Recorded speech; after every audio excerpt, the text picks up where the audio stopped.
According to the American Bureau of Labor Statistics, timber cutter or lumberjack is among the most dangerous professions in the US, with an annual fatality rate of 117.8 per 100,000 workers.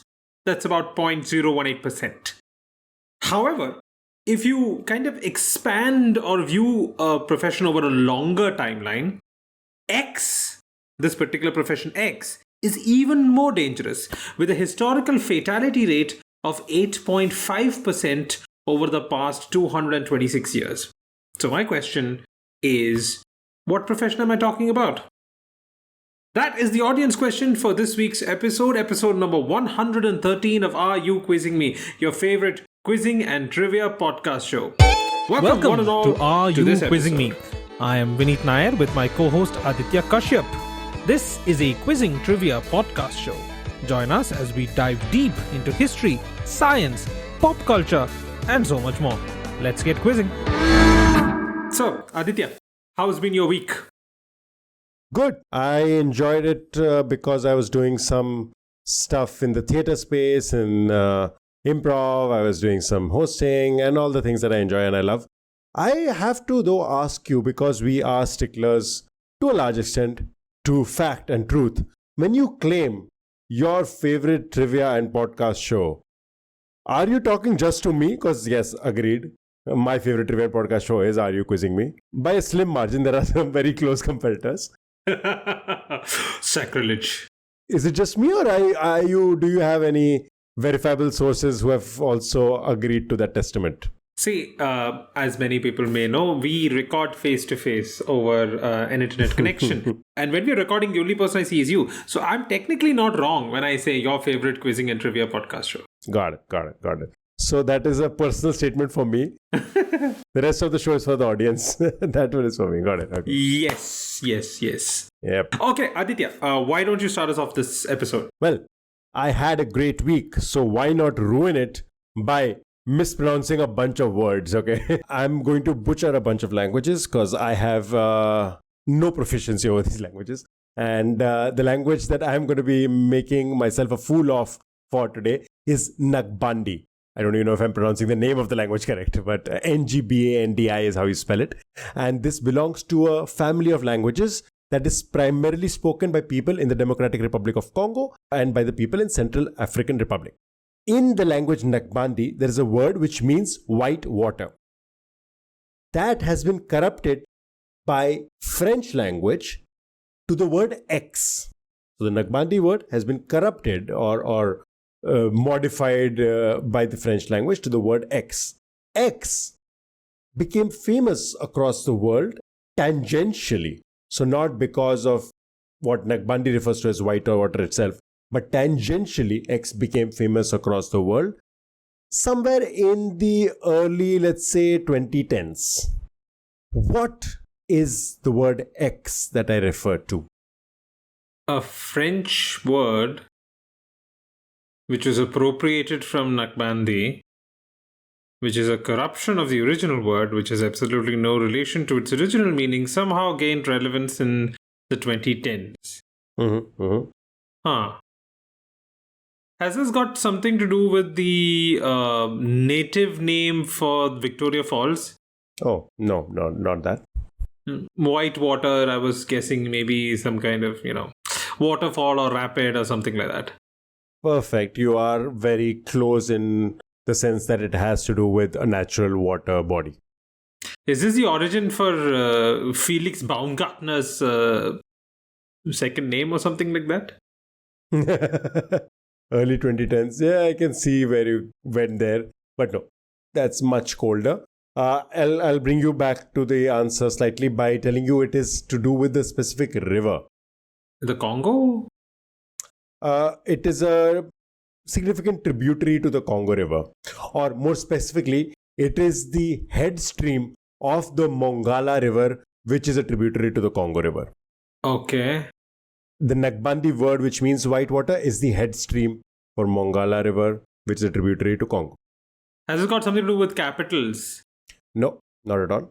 Okay, I was thinking maybe Brazzaville and, the capitals, two capitals across the river There is a geographical feature somewhere in, I think it is Zaire in the Democratic Republic of Congo somewhere, where two capitals are like on opposite banks of the same river. So no, it's nothing to do with that. Okay, I'm absolutely clueless right now. A two-parter hint. The first part is the reason that we all know, almost everybody around the world has heard of this, especially in the last couple of years, and it became prominent in the early 2010s. We heard more of it in the last few years as well. The reason we all know is something that you specifically would be very familiar with, Vineet Nair. And the two-parter was, the second part had to do with the fact that even though it gained prominence in the early 2010s, it first got that derivative tangential meaning in 1976. Ebola? Oh, Vineet, my man, it's been a few days since we recorded it. You have not lost your sheen at all. It is Ebola. That was very, very quick. 1976. I wouldn't have gotten it without 1976. I was recently complaining to somebody how they insisted we learn random years in history because nobody remembers it. And here you come along and you're like, 1976 is the discovery year for Ebola. Well done. Yes, you are right. Thank you. Do you know what the Ngbandi word then refers to? I have read this at some point about the origin of the word Ebola. It has to do with the geographical feature. I think it's a river itself. Absolutely. Okay. So the French corruption of the word Legbala, which is how I'm just pronouncing it the way it is spelled. Maybe it is pronounced differently. Legbala is the Ngbandi word, which means white water. The French corrupted Legbala to Ebola. During the Belgian administration, the name of the river was interchangeable with Eau Blanche, which would be white water. Water, yeah. And L'Ebola, which was also the French, like I said, corruption of the word Legbala.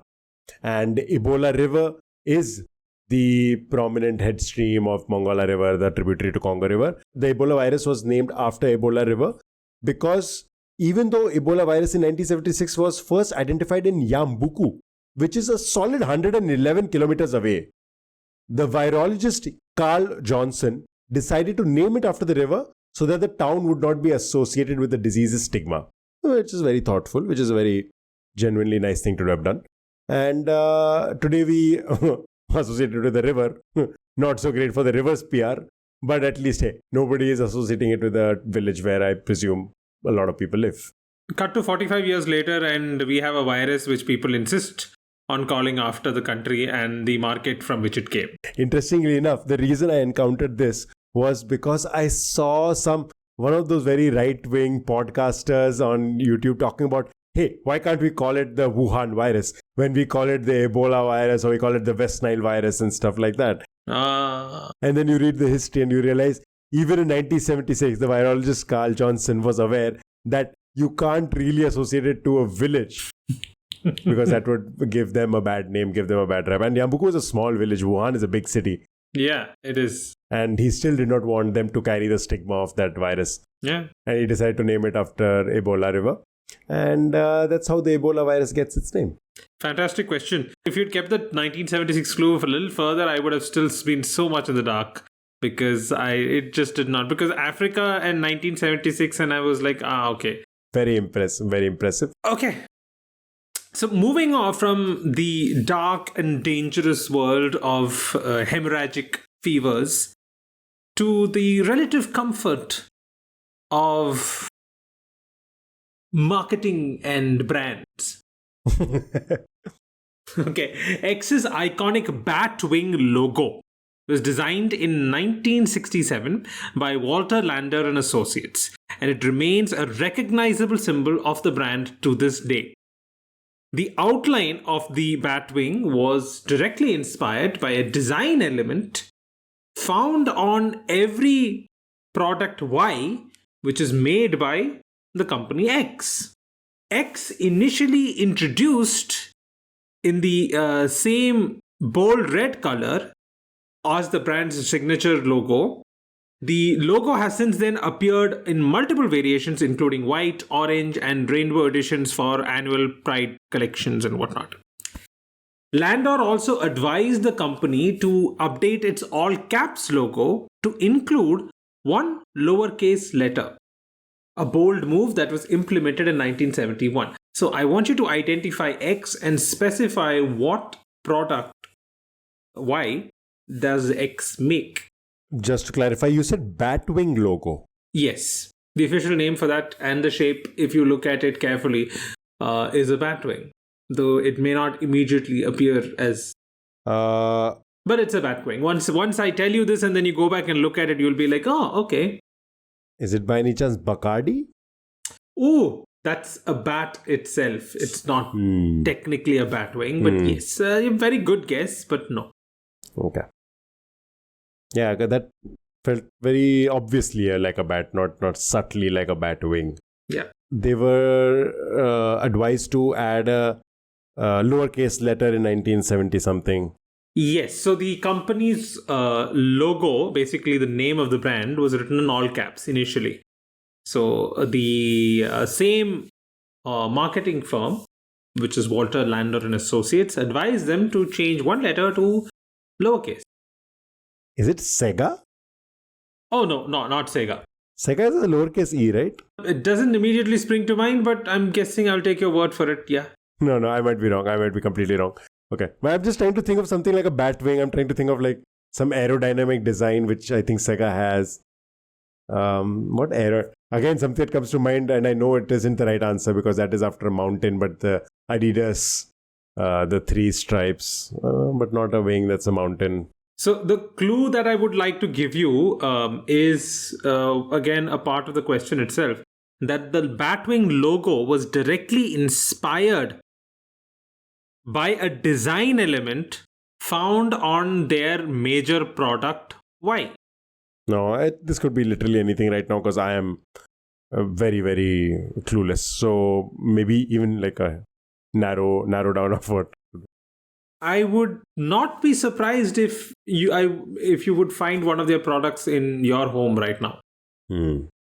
This is one of those things that you probably never paid attention to, but you've seen it. I guarantee you've seen it. You probably own one of their products and you see the logo everywhere nowadays.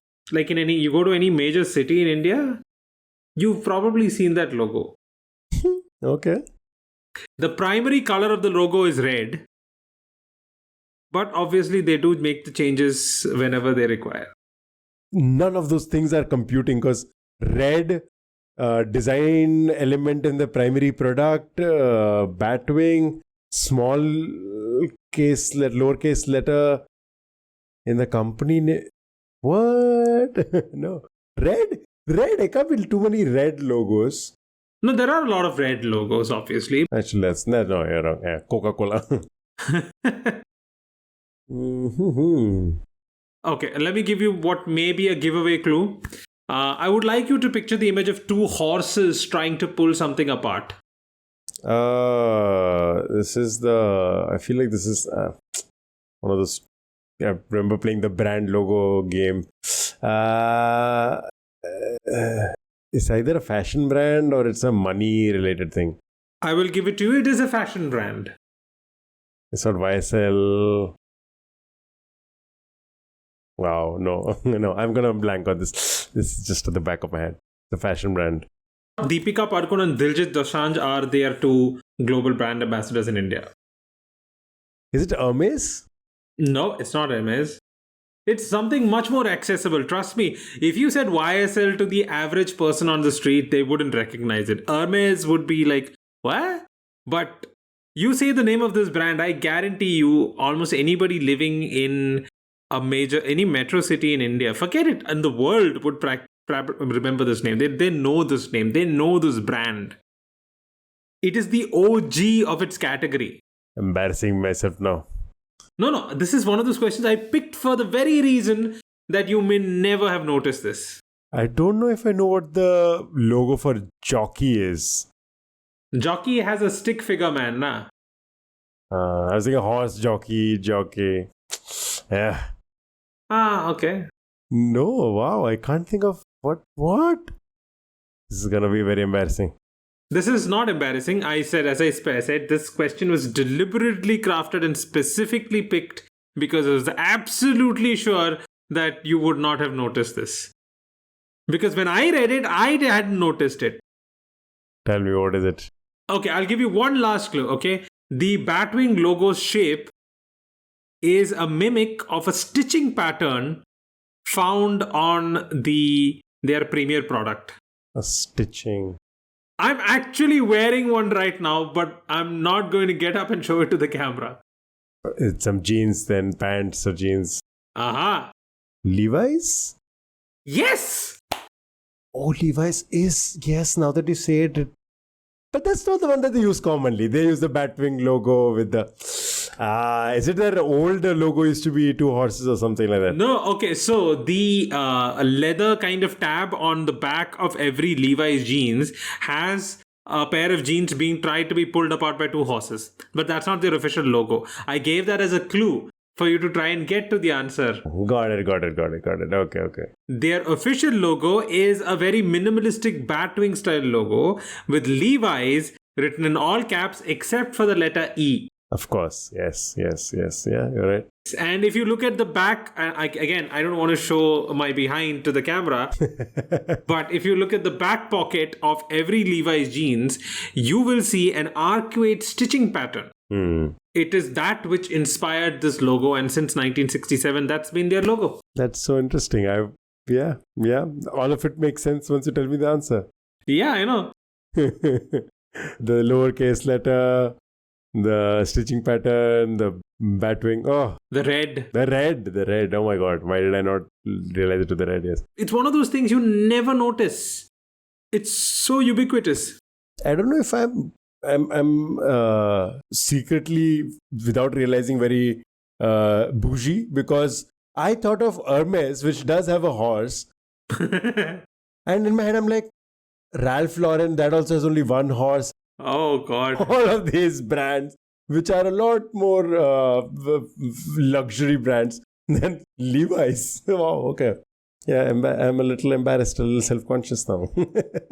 No, at one point, Levi's was quite aspirational and expensive in India. Now, not so much. Yeah, a lot more affordable than it once was. Yeah. Okay. So, your turn. Well, Levi's is iconic for American culture, I guess. Emblematic of red-blooded American. And moving from America to somebody Donald Trump is just hung out with. Putin. Well, not Putin specifically, but Russia. Tell me what the Russian word for newbie is. The Russian word for newbie? Mm-hmm. I'm guessing there's some specific reason why you picked this Russian word to ask. Obviously. Not going to test your Russian language knowledge randomly. My Russian vocabulary is limited to spasiba, to plov, and maybe... Do svidaniya? Do svidaniya, yes, do svidaniya. Yeah, I think I have a 10-word Russian vocabulary, and I don't think newbie is in that. So you'll have to give me some clue here. Though you do know this word, it's just that, like you clearly guessed, it isn't as the word newbie that you know. You have heard of this very often with not the most flattering news that comes out of Russia. Not the most flattering news for the Russian authorities and the government. Okay. Those types of news headlines, you would have heard of this word. Absolutely nothing. Russia, unflattering news. Nope. These are the third generation of its kind. Okay, the word X refers to the third generation of its kind. The first one was the G series, and the second one was the V series. Is this something to do with military hardware? Not exactly military hardware, but yes, warfare of some kind, yeah. The S-400 came to mind, the anti-missile aircraft missile defense system that Russia has shared with India. No. Landmines? Like I said, it is embarrassing, or rather, let's say it's incriminating for Russian authorities or for the upper echelons of the Russian military and people in power. I don't know why I'm putting a crosshairs on my own forehead. Yeah. Calling out the Russian military. Novichok? Novichok is the Russian word for newbie. Yes! Well done, well done. I was just about to say that you're going to get killed with Novichok, and then I just realized, wait, that sounds newbie-ish. Yes, you are right. And much like a Russian agent out to kill the enemies, you are on a roll, sir. You are doing very well. One after the other, the questions are falling. As do the enemies of Soviet Russia. Russia. Russia. You're right. I mentioned that this is the third generation of its kind. So, the third generation of nerve agents. The first one being the G series, which included sarin. That is back when. And then there was a V series. So, G series was developed by the Germans prior to World War II. The V series, which is an example, a famous example might be VX gas. VX gas. Which was developed in the UK.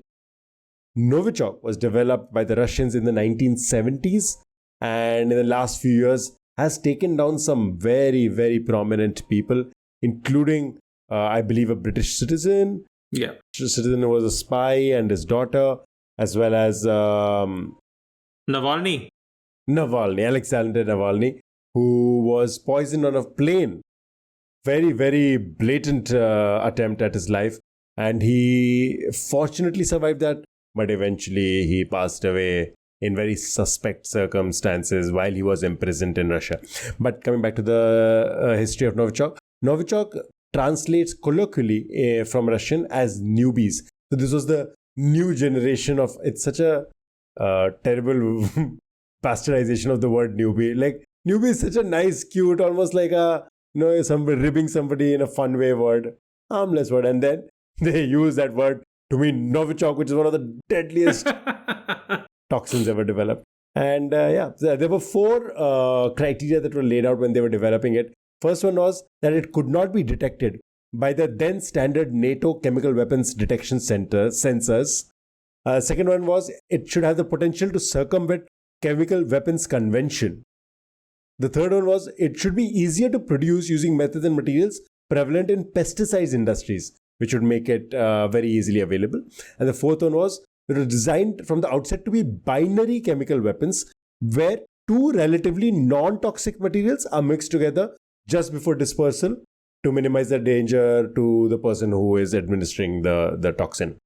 And these are the four criteria that were laid out. And over the years, they have pretty much come close to almost perfecting it. Okay. And the reason I found out about this particular piece of history because I watched a movie which will be in my pop culture recommendation later. So stick around to know which movie I heard the word Novichok in. I'm going to try and guess, again, this may be way off, but are you going to be recommending The Rock? Oh, no.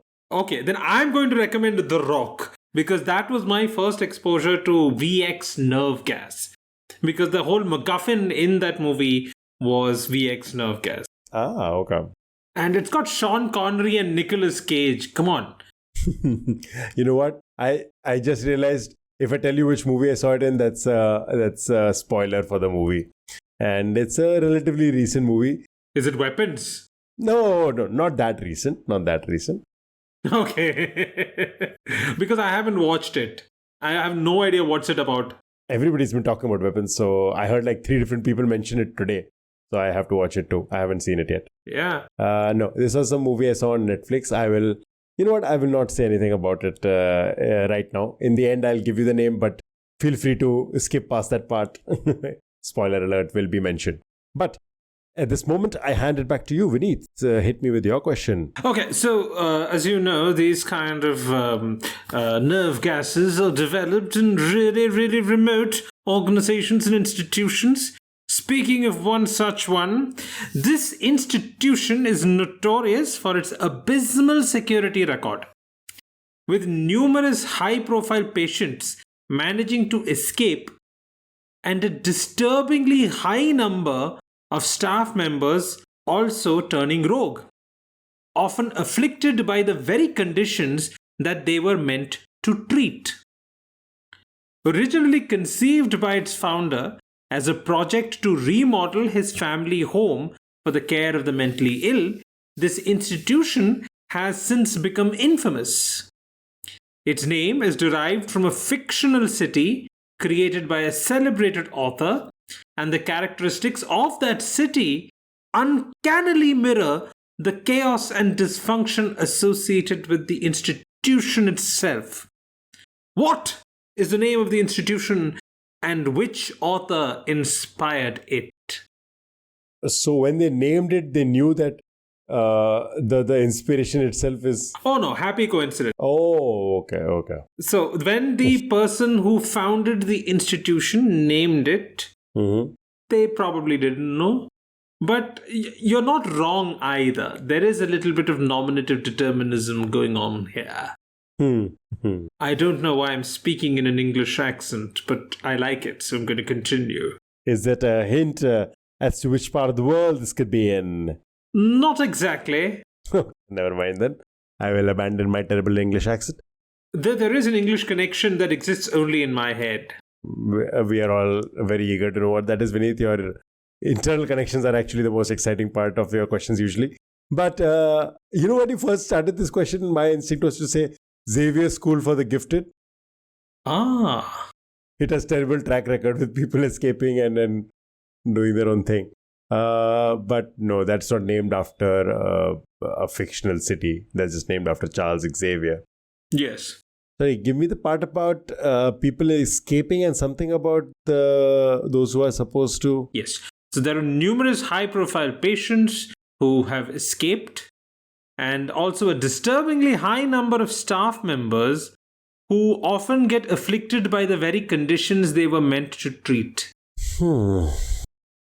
Let me just say up front that this is not a straightforward question. When is it one, Vineet? When is it ever a straightforward question? They get afflicted by the thing that they were trying to treat. I feel like this might not be a disease per se, but something else that you are hinting at. Like, it is a disease, technically. Like, you can't say it's not a disease. Okay, it is a disease. Okay. Are we talking mental health or are we talking physiological? Mental health. Some physiological, but mostly mental. Is it and I'm very much in quotes, like some Pagal Khana sort of thing in India? It is a Pagal Khana. I've already mentioned it was an institution for the mentally ill. You did mention that. Like, because only famous one that was very commonly known when we were growing up was Agra mein. There is a Pagal Khana. Again, UP wala. That may be famous for you, not for us. No way at all. This was something when I was in Mumbai that was a joke amongst, like, you know, the kids in school ki arey isko to Agra bhej do, like, kind of thing. Listen, we were very young, we were very problematic. don't cancel us. But yeah, this is not then that institution. Some famous institution that they were trying to treat. Is it a leper colony of some sort? No. Okay. I'm going to give you, as I mentioned, there is a British connection which exists only in my head. Okay. So I'm going to tell you what that is. There is a level of inception in this question. And Inception was directed by Nolan, who's British. So that's my British connect to this question. So there's a level of inception to this question. Inception has that one Indian character. I'm forgetting that actor's name also. Okay, why are you thinking Indian, by the way? Oh, yeah, you didn't say Pagal Khana like it's in India. You just meant that it's a institution for the mentally ill. Yeah, so what is the Inception connection? Memento has somebody with a mental health condition. Okay, I'm going to give you another clue. This is going to just break the illusion of the question, but it's going to get you there. So think video games and movies.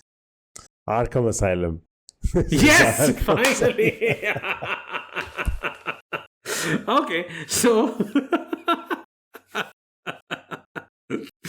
So I Okay. was not that off in Xavier School for the Gifted. It was a comic book thing. You weren't Wow. not. You weren't. But you've only answered one part of the question. You answered the name of the institution. The question is, who was the author who inspired the name?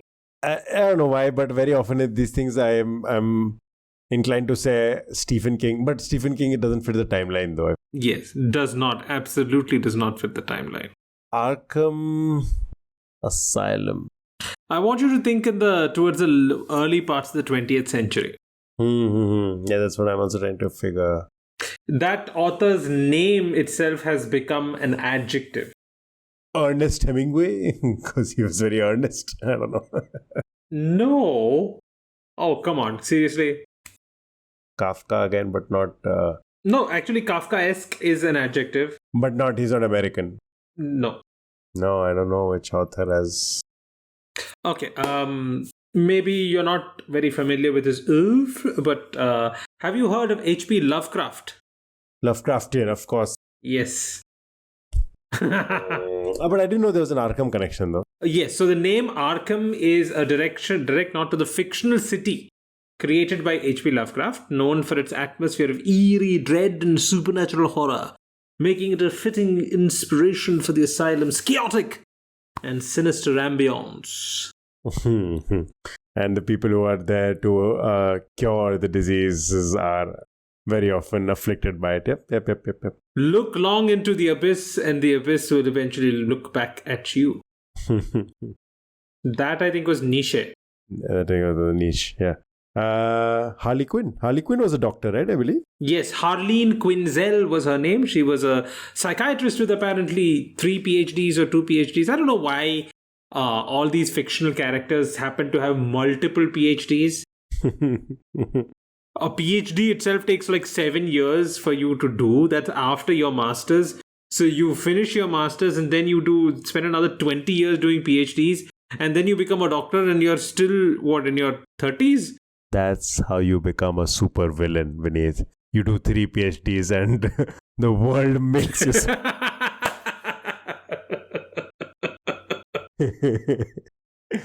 Possible. It's always a mad scientist. Have you ever noticed it's never like a mad geographer? I feel like you're taking this a little personally. It's always a mad scientist. Just because you work in a lab and you are as close to a scientist. No, I'm just saying it's always a mad scientist. I'll tell you why. Because it's an interesting juxtaposition. A mad scientist. Scientists are expected to be brilliant. It would make sense to call a writer a mad writer. Writers are inherently mad. It's redundant calling them a mad writer. You have to be mad to be a writer. So that's why a mad scientist. Yeah. Yes, I have tried writing. You have to be mad. It has to be an endeavor of insanity. That's how the only way you get them. Speaking of insanity, Yes. something that has gotten to be quite the rage and gotten everybody madly crazy about it. Segue. Tell me, what is X that is derived from a sport of rowing in which the term Y comes from the fact that during trawling or during fishing season, Z would be out in the sea for a very long time. One more time. X is the thing that I'm asking you, which is the one that is quite the fad, the rage that has gotten everybody crazy about it. The name X is derived from Y, which is associated to rowing, the sport of rowing. And Y gets its name directly from Z. In fact, Y and Z, if I'm not wrong, are pretty much the same. But Z is used in the context of fishing season and specifically when a ship or a fishing ship or a fishing boat stays out in the sea for a very long time. When you said fishing boat and rowing, the first thing that came to mind was crew. Okay. No, it's not crew. No, because but that was the one that came to mind immediately. And X is a fad of some kind right now? X has been around for a while, couple of decades, but recently it's become, you can't, there's no chance anybody, most of the people who's listening to this podcast have not heard of it and heard somebody in their lives talk about it and have had a conversation about it in the last few months. At least one conversation in the last few months. Okay. Definitely in India, but I know people outside of India, friends outside of India also who are crazy about it or definitely talking about it. Okay, something to do with the sport of rowing. So it's not riding crew. Something to do with fishermen who go out for a longer period of time. Mm-hmm. Wow. So let's work it backwards, okay? Z is from the world of fishing, and when a fishing boat stays out at sea during fishing season for way longer than the other boats and would be one of the last to come back to port, Z was used to refer to them. Z was used to refer to the boat that came in last. Something about the last tide? Coming in with the last tide or something? No. It has to do with something more practical, not a metaphor, not a proverb. It is something practical, something they did physically while they were at sea for longer than other boats and ships. Okay. When they were at sea longer than other boats and ships, they had to do something physical. Eat a lot of lemons, perhaps? No. No. What else would they do? Exactly. This has something to do with food. What would they do? So they'd probably clean the fish because the fish would rot by the time they come to port. So they'd probably clean and salt the fish. Clean and salt. They'd cure the fish. Very close. They'd cure the fish. Oh, you're so tantalizingly close. They'd smoke the fish. You're closer with curing. What do they do? They'd salt it, they'd cure it. How do you make sure something stays fresh or at least edible for longer? They'd pickle it. Pickle it. Piccolo. Why is Piccolo a rage right now? I don't know. Why is Labubu a rage right now? Nothing makes sense in the world anymore. Have you spoken to anybody about Piccolo in the last few months? No. I guarantee you have spoken to somebody about X in the last few months. One conversation I promise you have had. I'm going out on a limb here. I'm saying you probably have had a conversation with someone. You do realize that I'm something of a Philistine when it comes to these kind of trends and fads, right? I'm not saying you are engaging in it yourself. I'm saying somebody at some point has spoken to you about it and you have heard of it. Okay. But anyways, coming back to this. So you were right. Pickle it. They will pickle the fish. What do you think the boat was called? What would the boat be called? It's a pickle boat? Pickle boat. So now coming to why. The last boat that... Pickleball. Pickleball. Vineet, I get that you're smart and all. But let me have the joy of at least getting to the answer with the way that I've constructed this question. But you're right. X is pickleball. But you didn't tell me why. How did pickleball come from that Z pickle boat? Because why is there a reason that X comes to Z? Something to do with the color. I've seen some pickleball rackets which are like green for some reason. No. No? So, like I said, the last boat to come in during fishing season was the pickle boat. Huh? Now coming to rowing. I'm sure you can make the connection there. Rowing, the oar, the pickle oar? No, just literally what would the word pickle boat mean in the context of rowing? The last boat to cross the finish line. Exactly. But now how do you get from Y to X? The reason the last boat would be called the pickle boat is because of the connection to the fishing season. Okay. However, usually the people who were in the pickle boat were the remnants from the other rowing crews who hadn't had a chance to row. Oh, okay. The 12th man equivalent or something like that. Okay. Hodgepodge of like different rowers who got together and they would race and they would probably be the pickle boat. Okay. So they would be the last, but usually it would constitute of people who were from different teams. Now, could you make the connection from Y to X? No, because I know absolutely nothing about pickleball. And I have to catch you here. I have never had a conversation with anybody about pickleball. Tell me somebody has at least said to you that, hey, I play pickleball. No. Okay. Nobody in my immediate circle plays pickleball. They play actual sports for some reason. Oof. There are a lot of listeners who just now turned off the podcast. So that was a joke. But yeah, no, I personally don't know anybody who plays pickleball. At least nobody's told me that they do. Maybe I have friends who actually do play, but most of them tell me they go play badminton or sevens or turf football or basketball or something like that. But Do you know, we know exactly when and where and who invented it, because it was created in 1965 in Washington at the summer home of Joel Pritchard, who served in the United States Congress and Washington's lieutenant governor at some point. Pritchard and his friends are credited with devising the game and establishing the rules. The reason, according to his wife, that they gave it the name pickle ball was because it reminded them of pickle boat and crew, where oarsmen were chosen from leftovers of the other boats. In the game of pickleball, they used leftover equipment from several sports. So a badminton court, paddle ball paddles, a wiffle ball, and a net height like that of tennis. So they took like 4 different things from 4 different sports, and they're like, you know what, these are the leftovers from all of these different established sports. So it's a pickle ball, like the pickle boat in rowing. This happened because they came back from playing one day, and they were like, hey kids, why don't you go play badminton? And the kids didn't want to, so they gave them their paddle ball paddles, and they're like, you know what, come up with a game of your own. And they tweak things around, and they're like, oh, you know what, this is a new sport. And that's how pickleball came to be. this is very elitist.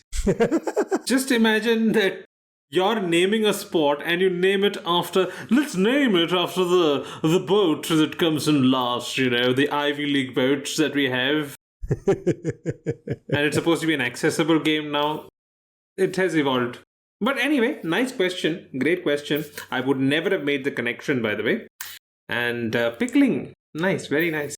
Mm-hmm. This is also etymology in one particular way form. So before serving twice as the Prime Minister in the 19th century, this Englishman enjoyed a successful literary career. One of his early novels, written specifically to fund his grand tour, which is a traditional coming-of-age journey for young aristocrats. In those days, when they came of age, they all had a lot of money, so they would go to the continent, to Europe, and go through Europe, all the countries, most of the countries of Europe, and then come back. It was known as the Grand Tour, hence GT, Grand Tourer, and the show, the Grand Tour, and whatnot. So it's all connected. This particular author, one of his earliest works, written to fund his Grand Tour, gave rise to a now common idiom. The aforementioned book is also the source of this idiom, and it is due to the surprise entrant outshining all those favored at the races in the book. So the book has a couple of races, and the surprise entrant which surpasses all the other favored horses in the race. Quite simply, who is the author? What is the phrase? Black Beauty, Dark Horse. Oh, very good. Dark Horse, not Black Beauty. Okay. Dark Horse surpasses everybody. Black Beauty was written by Anna Sewell. And I don't think England had a female prime minister till Thatcher. All right, you mentioned the prime minister as well. He became prime minister twice. The name of the book, I will tell you now, was called The Young Duke. So it had a scene where a relatively unknown racehorse unexpectedly wins. So this gave rise to the phrase dark horse, which is now commonly used to describe someone who emerges from obscurity to achieve unexpected success. Which also kind of mirrors this person's rise politically. It's not Churchill, is it? It's not Churchill. This is the 19th century. And Churchill wasn't a dark horse in any way, shape or form. He came from a very illustrious family, the Spencer family. He had a very good career, or a very flattering career, as a journalist, as a war correspondent. And then he was, I think, Lord Admiral of the Navy, then an MP, and then Prime Minister. And then wrote a book about the Second World War, and won a Nobel Prize for some reason. Yeah, Nobel Prize for Literature is what I remember. I have no idea why he won that. Terrible with my English history. So, a prime minister, twice in office, also an author. And you said the phrase was dark horse. The phrase is dark horse. Any other clues? I'm not sure or not. I'm taking you back 30 years. Okay. 30 years ago, most quizzes were about what you could remember. Right. So, how many capitals could you remember? Secretary Generals of the United Nations that you could remember? Who was all the prime ministers, presidents, vagara, vagara. Okay. This person was also quite common. He used to appear on a lot of lists, especially since I was already interested in history. I used to read history a lot and he was coming up in a lot of lists. And I always used to remember his name by kind of imagining that his last name was the opposite of the name of a country. Modern day country? Yes. Opposite. In my defense, I was 8 years old when I thought of this. Okay. Of a country in the Middle East. Oh, I was thinking European countries. Okay. Middle East. Yeah. Opposite to an 8-year-old Vineet would be something that sounds like a un-Iran sort of thing is what I'm trying to think. You're very close when you said Iran. Oh, this is the Disraeli. How do you pronounce it? Yes. Benjamin Disraeli. Yes, this is Benjamin Disraeli. For me, in my 8-year-old mind, Disraeli. Opposite. Like you have disrupt and whatnot, right? So then opposite, like, I don't know why I thought of it. The opposite of Israel is never a thought that came to me, but you can't help but notice the fact that there is the word Israel in Disraeli. It is right there. Yes. So, Benjamin Disraeli, famous author and consequential prime minister of the English nation, was also an author, and he wrote a book called The Young Duke, published in 1831. It was written to fund his grand tour across Europe, and it had a scene where a relatively unknown racehorse unexpectedly wins, giving rise to the phrase that we now know today as dark horse. That's pretty cool. Wouldn't have guessed this etymology. Lovely. And I did not know Disraeli was an author as well. Wow, these English prime ministers have written stuff. Interesting. Yeah, I know. Annoying, isn't it? It's as if they spoke English from childhood. I read something the other day. I don't know, maybe you'll find this interesting. Is that prior to the 20th century, Englishmen probably sounded like how Americans sound today. I've heard this as well, yeah. The current American accent is closer to the original English accent. The English accent has evolved a lot more. The connection there is that the English accent that we know today, the posh accent, developed with the onset of radio. So when the British Broadcasting Corporation evolved, they found that for the listener to properly understand what was being communicated over what was quite, harsh radio lines, they had to pronounce things very specifically, and hence the term received pronunciation, which is what we associate with the high class or posh English accent. BBC, you could not become a presenter at the BBC if you didn't have the RP. And I learnt of RP during an acting class where the acting coach was talking about the IPA. I don't know if you're aware of the IPA. Oh, I'm not familiar. International Phonetic Alphabet is a way to kind of standardize how different languages sound. Like it's trying to represent the sound of each language into one visual representation of it. I might be doing a bad job explaining it, but that's roughly what it is. And she was talking to one of the students and he's like, yeah, I've learned it. And she asked him, oh, so what are the accents that you have command over? And he mentioned a few, and I was familiar with like, whatever he said, Cockney, and he mentioned some Southern accent and all of those things I knew a little bit about. And then he mentioned RP. And I genuinely was like, did I mishear it? Because that does not sound like any place I know. And most accents are named after places. I'm like, what is RP? And then I had to Google it. And I was like, oh, RP is received pronunciation. Received pronunciation. And you're right. It is because of the radio. It is because of television that it received a lot of prominence. And apparently also one of the reasons why a lot of the villains today are English. Is it because it also sounds a little cold and detached and... Yes, and also the fact that most people with any notion of history know that you should never trust an Englishman. Fair enough. Okay, cool. That, I believe, brings us to the end of this on that very interesting note. The end of the podcast. Yes, so that was the end of our podcast today. That's the end of our regular round of quizzing. So let's go back to the beginning of the episode where I asked an audience question. According to the American Bureau of Labor Statistics, I should probably be doing an American accent here, right? Go for it. According to the American Bureau of Labor Statistics, timber cutter or lumberjack is one of the most dangerous occupations in the US, with an annual fatality rate of 118 per 100,000 workers. That's about 0.018%.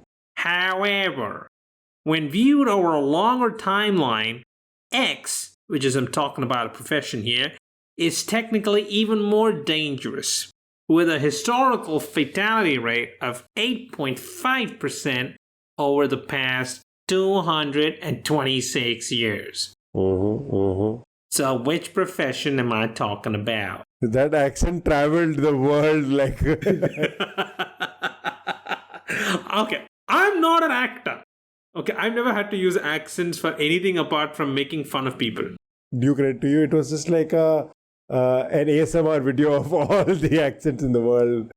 Just close my eyes and enjoy that moment. I actually knew the answer and I knew it when you first mentioned the question. I could have stopped you. I could have told you I know the answer, but I didn't want to. I wanted to hear that accent. Okay. Go ahead. I believe the answer is the president. Very good. It is the president of the United States. So while lumberjacking or timber cutting is statistically hazardous on an annual basis, being the president of the United States is proven to be more dangerous over the long term. Out of 46 US presidents, not counting the current one, as of 2025, 4 have been assassinated. Can you name them? We have done this in the past. We have. And I have again forgotten it. Let's do the famous ones, Lincoln and JFK. Yes. Who was the guy who was shot at and then continued giving his speech and then... That was Theodore Roosevelt. He didn't die from it. Roosevelt. Oh, but you're talking about assassination attempts that killed the... Fatality. Wasn't one of them the one we spoke of when we spoke of Alexander Graham Bell and his metal detector? Coolidge. No. Grover Cleveland. James Garfield and McKinley. So the 4 presidents of the United States who've been shot at and died include Lincoln, Garfield, McKinley, and Kennedy. A lot of others have been shot at. As if you remember the previous episode, we were talking about Harry S. Truman, Theodore Roosevelt, Gerald Ford, who's been shot at, Ronald Reagan. 4 have been assassinated and others have survived assassination events. This equates to a fatality rate of approximately 8.5% over 226 years, making it in historical terms one of the riskiest jobs in America. Because you said this, I am going to first and foremost, done it multiple times in the past, no shame in doing it again, CGP Grey, a YouTube channel, must follow. That's where I remember this statistic from, that American presidents are more likely to die in office or rather die at work than any other profession. So CGP Grey, always a great recommendation. Go check it out. Spoiler alert. Please fast forward, I would say, just to be safe, by 20-30 seconds. I'm going to recommend the movie Carry On. Carry On is a thriller.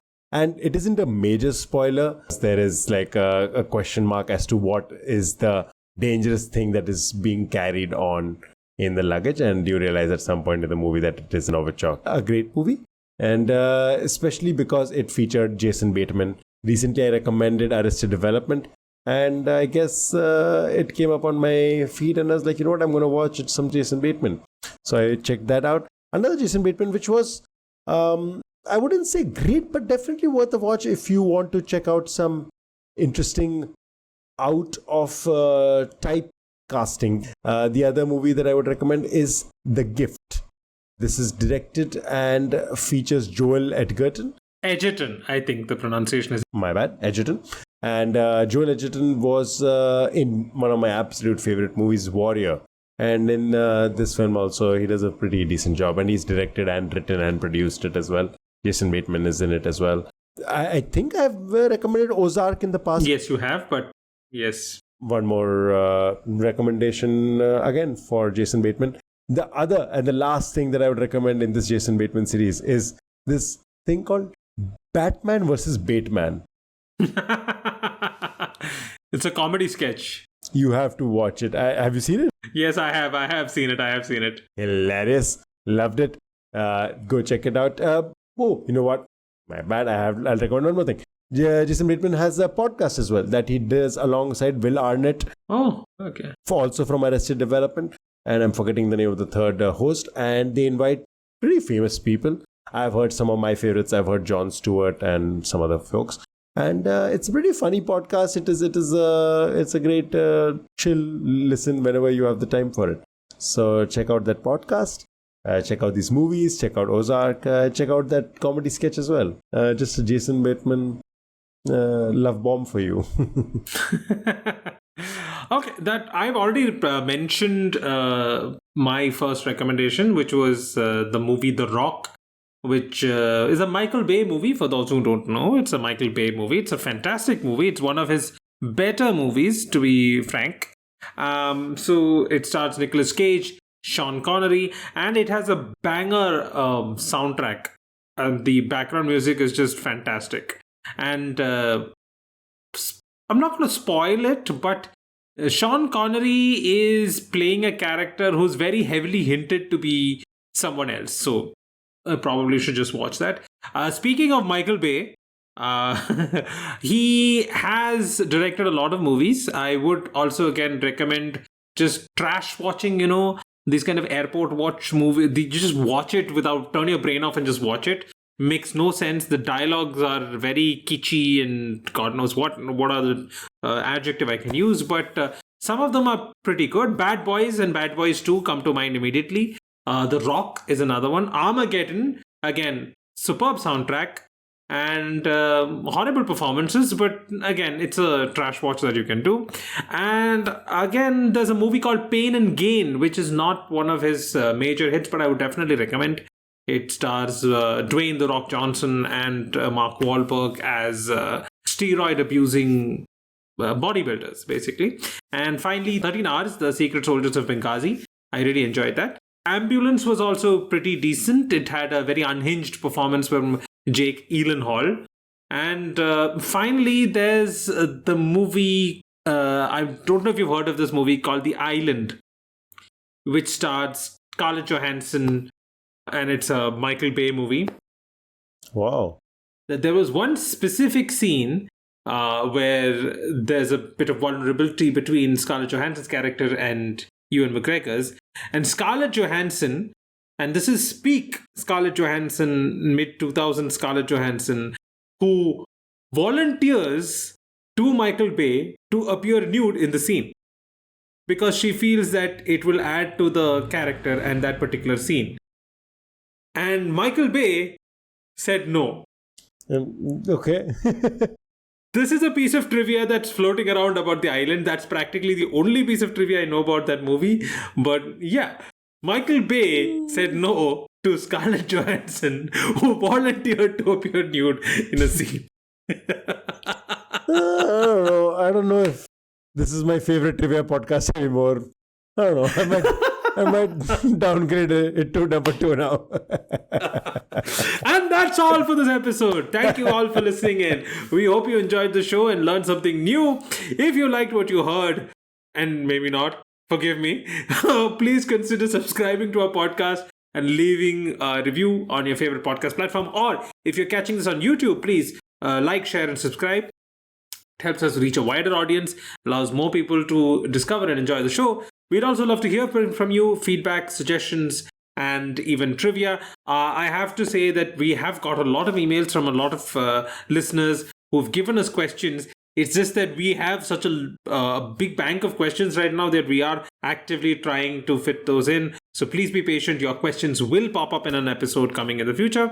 You can reach us out on Instagram at Are You Quizzing Me? We have a Reddit community, r/Are You Quizzing Me?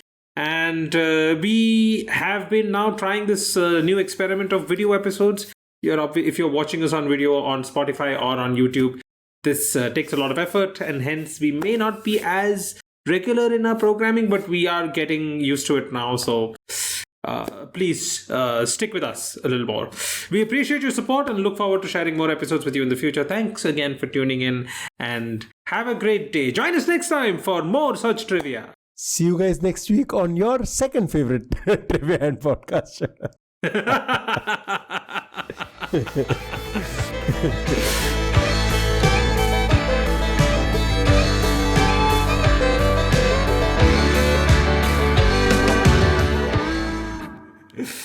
I'm